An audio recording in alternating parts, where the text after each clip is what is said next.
Hey everybody, I'm David with Bolivar Live, and it's Friday afternoon, and then once again we're here with Chandra with Aran and Franklin.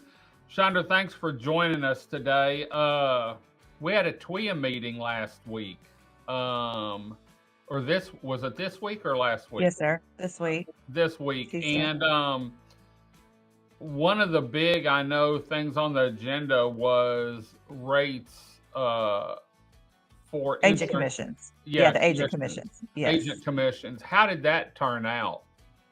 So it was a really interesting conversation. We actually had a lot of, well, first of all, they had done a study, a 1+ year study on, what it took for the agents to be able to process a TWIA policy on both new business and renewal. So we were looking at residential policies to see, what does that population look like? Because our commercial book is very small, like 4%. So it's really Mhm. mostly residential.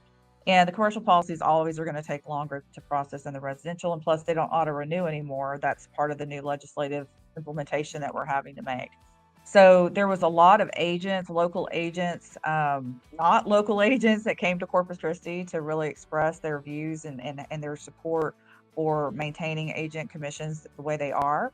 The study came out. It showed that our commission structure is pretty much in line with the industry, which we don't directly correlate with industry Mhm. because we're kind of a different insurer. We have other perils that we have to look for. If we have, policies on the coast, you can't just have wind insurance. You have to also have flood and homeowners. Right. So we have to make sure all those policies are in place in order to qualify for the TWIA insurance. So, there was a lot of discussion by the agents about what it really takes to process policy, and then of course the care and information that they provide their policyholders before, during, and after a storm. So it's really those relationships, how important they are. And I actually drew a parallel and said, look, when we buy something from a big company like Amazon, you have where it's manufactured, then you have it in the warehouse, and then you have it going that last mile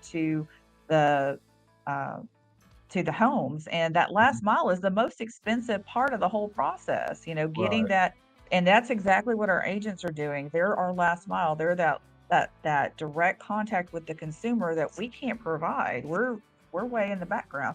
So we really need these agents to be our advocates, to be our feet on the ground, our eyes and ears, and to help us when we have issues, because we have an online claims policy, but not everybody wants to do that. Not everybody wants to go online and process a policy. Maybe they don't even have internet after a storm, or who knows. So to be able to go somewhere and have somebody help them, and they may not even know what they need to apply for. I mean, they may not even know how to answer the questions that they're asking about the claims, and to be able to get the full amount of um, the insurance that they're entitled to. So it's really, we really need these agents, and I'm really glad that the board, it was not a unanimous vote. There were some dissenting opinions about that, but it was a majority, and we did vote to leave the rates as they were, which is a 16% commission. And so we were not going to make any recommendations to the commissioner to make any changes at this time. So I was really personally happy about that. I feel like, there's a lot of agents that do a lot of work, and Mhm. especially for Especially, these coastal policyholders, it's really important. So, especially they've got a relationship. Most insurance agents have a relationship, especially down here on the coast, mhm, with the end user, and so if you call into a hotline, those people aren't going to know what you've been through, as to absolutely. where your agent, most likely, he's going through the same thing They're in you the are. trenches there with you, David. I Yeah. mean, they're going through the same pain points that you're experiencing, with no food, no water, no electricity, no flushing toilets, Yeah.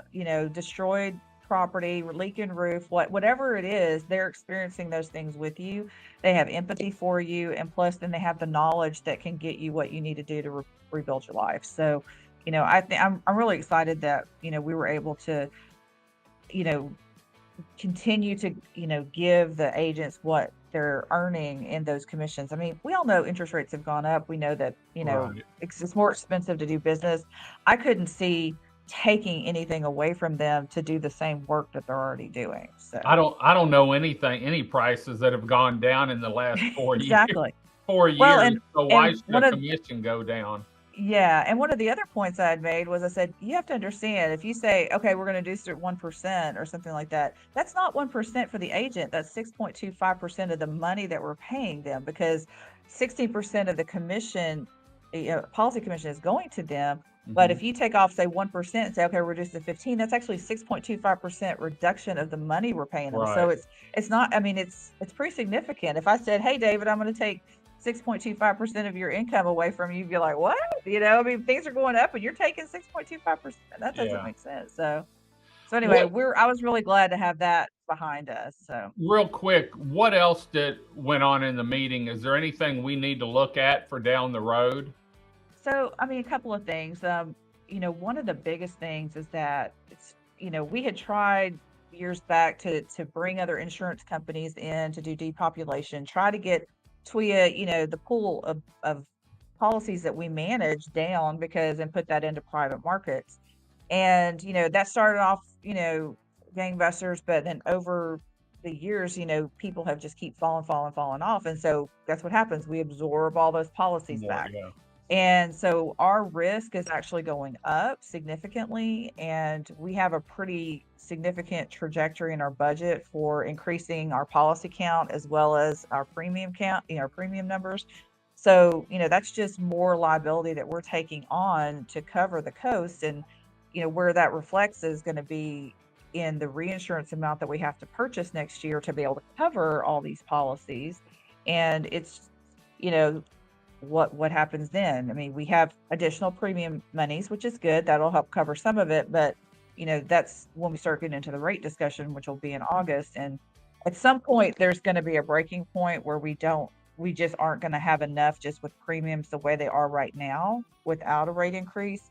You can't live in this kind of inflationary times without it indefinitely. I mean, the Right. private market in the same period that the private market has increased like 33%, we've increased like 5. So, I mean, we're not keeping up with the private Right. market, but we are the insurer of last resort. So we do try to advocate and keep premiums down as much as possible.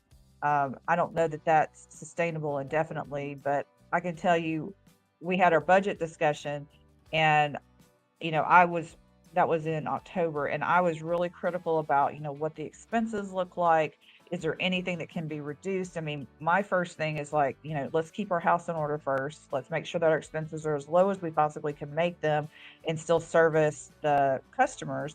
Hmm. And if we absolutely don't have any other options, great, then we raise premiums. So, I mean, and I've never been in support of that because, I'm a coastal representative and but the reality is, I mean, everything is experiencing increase. Right. At some point, it's probably going to have to go up. Is there a cap as far as for whatever your liability is out? Is there a cap on what you have to have in reserves or insurance that the state or someone sets and says, okay, if y'all have, and I'm using round numbers, 100 million in liabilities out, you have to have this much in reserve?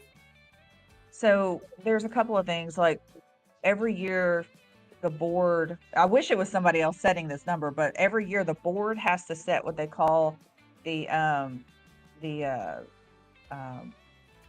probable maximum loss. So we have a number that we have to set for insurability, and that's the number that we have to maintain in the catastrophe reserve Hmm. fund, which is our first layer funding, and then we have assessments and bonds and other things in there, and then we get to the reinsurance, and that reinsurance number is going to vary based on these other tiers Right. that we have below it.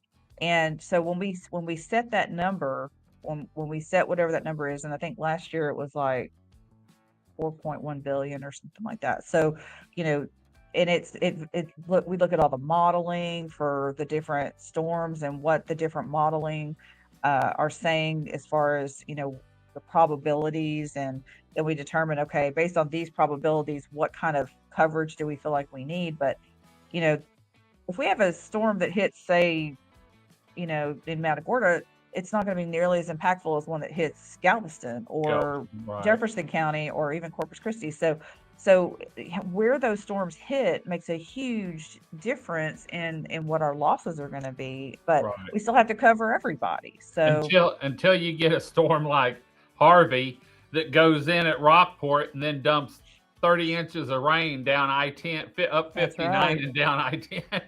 It's unbelievable. And that's a really hard storm too. I mean, all these storms are, they're all unique, and even though they're similar, they're different. But Harvey, it dumped so much rain, and then you get into that, well, Wind. what's wind and what's water and what, Right.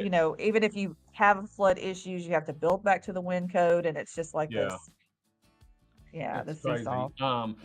Well, if people have questions, how can they get hold of Aran and Franklin from a storm standpoint and talking about their home? Yeah, we're happy to look at their, what they kind of coverage they have, or what kind of certificates they have on their house, what they may need, what gaps they may have.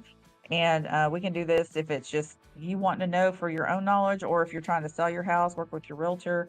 But if you can just go to aranfranklin.com, and you can do info@aranfranklin.com, or just go to our website and request. Click the button. Yeah, click the button. Click the button. So, well, thanks for joining us today. I think next week, everyone, we're going to be talking about maybe fortification. This is a new building process that really knocks down your insurance. Now, it does cost a little bit more, but I think from what I've seen in the long run, it's a whole lot better to spend it now and save it over the next 15, 20 years, 30 years than it is and have a better home. So we're going to talk with Chandra about that. So Chandra, thanks for joining us this afternoon or this morning. Until next time, I'm David with Bolivar Live. Y'all have a great day, great week. Come see us. God bless, and bye-bye.